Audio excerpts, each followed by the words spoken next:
দই কাতলা, কাতলা কালিয়া তো অনেক হলো, কিন্তু আজ এনেছি এক ভিন্ন স্বাদের ঠাকুরবাড়ির অন্যতম একটি রেসিপি, দুধ কাতলা বা ক্ষীরোদ কাতলা।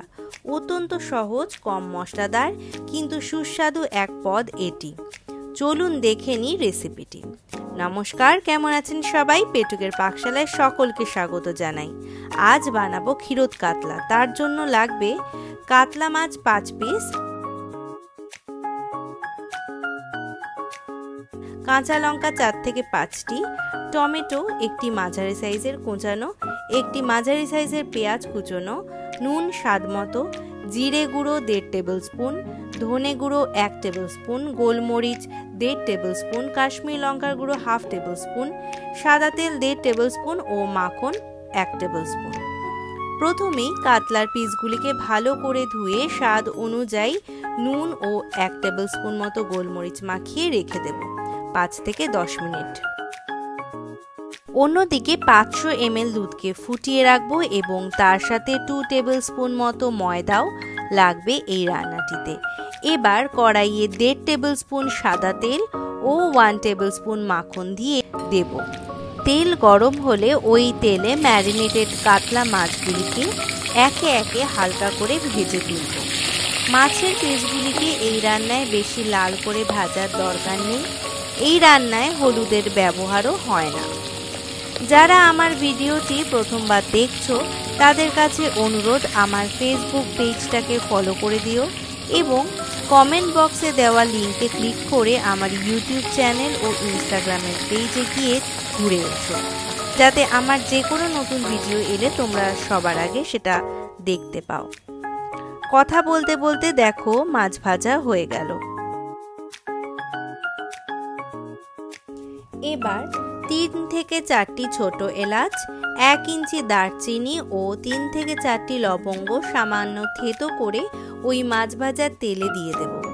সামান্য নেড়ে তার মধ্যে দিলাম কুচানো পেঁয়াজ। পেঁয়াজও বেশি লাল করে ভাজবো না। পেঁয়াজ সামান্য নরম হলে তার মধ্যে দিয়ে দিলাম কেটে রাখা টমেটো।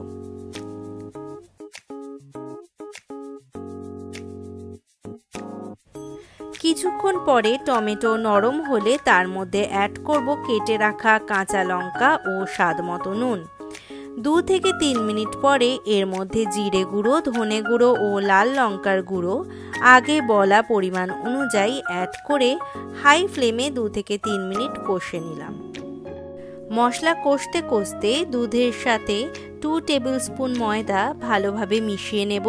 দুধটা কিন্তু রুম টেম্পারেচারে হতে হবে, না হলে ময়দা দলা পাকিয়ে যেতে পারে এবং কড়াইতে দিলে তা কেটেও যেতে পারে।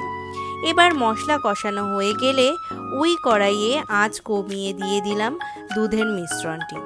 2 থেকে 3 মিনিট সামান্য নাড়াচাড়া করে এবার ভাজা মাছের পিসগুলিকে ওই গ্রেভিতে দিয়ে দেব এবং 3 থেকে 4 মিনিট দুধের সাথে সেই মাছের পিসগুলিকে ফুটতে দেব।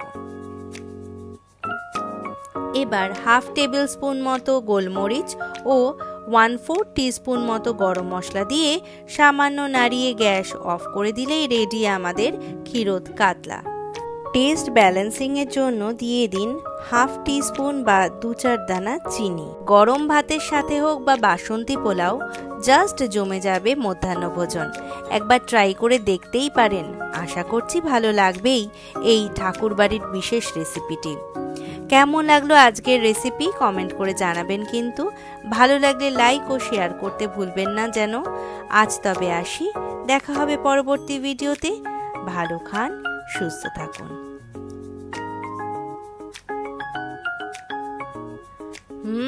एकदम जबरदस्त।